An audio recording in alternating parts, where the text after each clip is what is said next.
This message right here is for the ones who choose to stay. This message right here is for the men who choose to continue to fight the good fight, those that continue to stay on the front lines, while those of us who choose to travel and date abroad take the coward's way out. This message right here is for my brothers who continue to fight every day with the young ladies in the West. The nagging, the complaining, the baby mama issues, all of that. This is for you. I commend you. I salute you. Because you're a way better man than me. Not even gonna lie, you're a way better man than me. I had a friend the other day who was explaining to me, the challenges, the trials and tribulations of his relationship. And it's consistent. Fighting day in and day out. Constant nagging from a young lady. He did get pregnant. Just no appreciation. Degradation. Feeling like he is lesser. To the point my man was on the verge of tears. Now, that puts me in a very awkward situation. Because as a man that believes in standing up for duties and responsibilities, aka taking care of your offspring or taking care of what you create, taking care of your seed, my first choice would have been like, hey, big dog, let's go over here for a second, right? Let's go somewhere for a minute. But he can't get away, right? He's stuck. He is stuck. He is stuck. The young lady knew what she was doing when she did it. But then again, I blame him because he knew what he was doing too, right? It's amazing how there's an expectation that who you meet in the beginning is who you're going to end up with based on personality, characteristics, etc. It's amazing how we believe that the women in our lives start out good, doing everything you say, being everything that you need them to be, and then you kind of lock it down, for lack of a better term, not necessarily marriage, but you kind of fully commit to it. And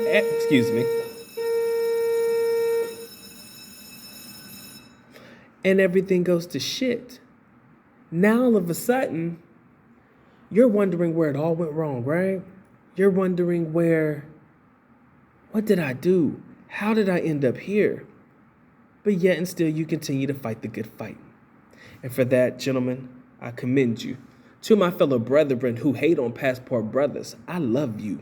And I love you even more. You want to know why I love y'all? Because y'all continue to fight the good fight. Y'all continue to day in and day out deal with young ladies that constantly challenge you, that constantly try to put the pressure on you, who constantly try to battle you for the masculinity of the relationship to figure out who's in control, who's in charge, who's going to make the decisions overall.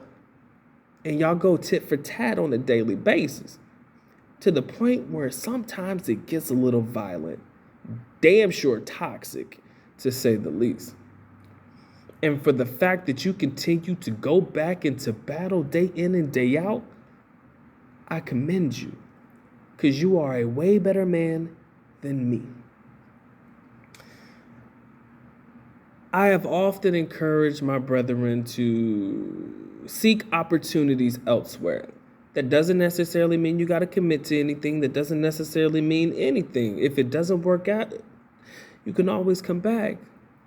But at least you can honestly say you gave it a try. You gave it the old college try. You gave it a valiant effort, right? And can't nobody disregard you for that, myself included. But because I want you to fight the good fight, because you continue to fight the good fight, I commend you. Y'all that are on the front lines taking the brunt of all the bullshit. And although I'm the one that just has to sit around and listen to your stories, because I get a lot of it, emails, general conversations on WhatsApp, Facebook Messenger. Man, let me tell you what she did today. That's how the conversation starts with a lot of my fellow brothers. And I'm like, man, I am not your counselor, sir. I am not your counselor. I love to listen in, and I love to an extent, reaffirm my decision to do what I did. Now, I'm not going to sit here and act like my shit's perfect. I'm not going to sit here and act like anything is better than anything because, again, that is in the eye of the beholder. I do believe that I made the best decision for myself, and I just want you to make the best decision for you. And if that decision is to continuously deal with young ladies that are combative on a regular basis, you have to jock for position. You have to put yourself in a position to be in charge, and you have to try to constantly prove to her and tell her, look, I wear the pants of the family, right? If you feel like you have to do that, and that's your position on a daily basis, if you are a fighter, sir, and that's what you want to do, I commend you for sticking it out. But if you are a coward like me and all the other passport brethren, I suggest you seek opportunities elsewhere. Ain't never hurt nobody. Now, you would hope that if we come together as a collective, men in general, and we stand our ground, and we all say, if y'all get it together, we leave it, we would hope that would probably not necessarily scare people into acting right, but at the very least, get them ears perked up when they realize that they could lose an opportunity at pretty quality, valuable men, for lack of a better term. You would hope that that would help. But you know what? They're going to try to call you bluff if you try to leave. They're going to shame you. They're going to make you feel bad.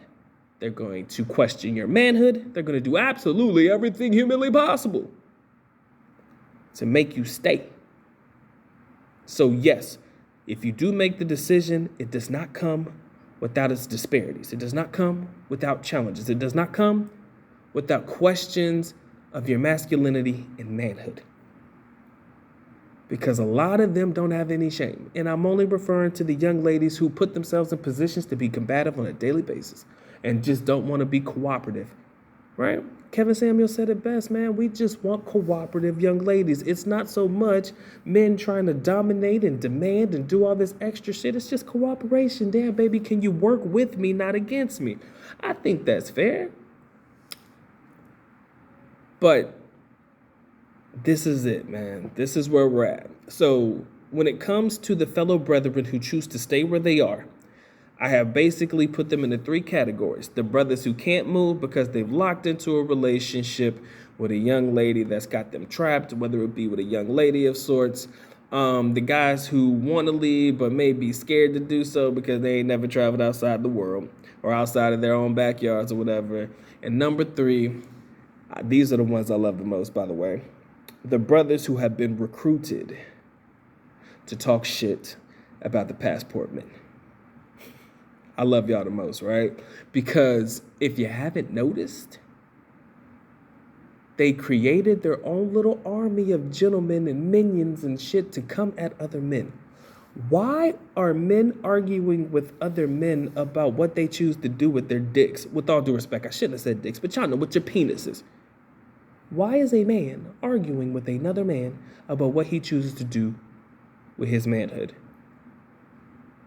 If a man wants to go overseas and deal with overseas women and sleep with other overseas women, that is his right as an American citizen or whatever citizen he's come from, country he's coming from. If you choose to continue to deal with the young ladies in the West, that is your right and that is your decision. But I can't understand why that gripe has come into play in this community. I can't imagine why it's a man versus man situation. I can understand, like I said, why the women are upset. For those that are, some of them don't give a fuck, and they look at me and they'll be like, nobody wants your black ass anyways. That's why you don't have any eyebrows. Yeah, I can understand why they're mad, right? I can understand that. But you though, big dog, you? Man, that's a bit bitchy in my opinion. That's bitch made. Now I'm starting to realize though, it's not you. It's them. It's the women that have put you in a position to make you say these things, which is why I don't blame you. I do not believe that your thoughts are your own, right? Now, in fairness, because I'm a fair gentleman, I want y'all to understand that I see things from both perspectives. Some passport dudes have put themselves out there to be perceived as weak as fuck, right? Not all of them are weak. The real ones, you know them when you see them. But there are some out there who say some really interesting things which would put a thought in your head that these motherfuckers are just beta, weak-ass dudes. And I understand why you say that. Because it's sometimes the way they project, sometimes the way they say things. But trust me, it ain't all of us, big dog. Some of us are a very strong and sound mind to make decisions that are logical for me and what I want to do with myself and them as well. The ones that follow the right people online, they know what's really good. And a conversation worth having. We already know what's good. Where are we going next? It seems to be the conversation, not so much when are we going next, but where are we going next? And that's a beautiful thing. It truly is. But again, back to the gentlemen. For the men that choose to stay, I commend you. I salute you, big dogs. And I love you, all right? I want you to understand I love you from the bottom of my testicles, boy. Because y'all real. Y'all the real ones. I'm going to continue to be who I am. I'm a draft dodge. I'm going to do what I got to do. And I'm going overseas, baby. I'm a draft dodger. Doc is out.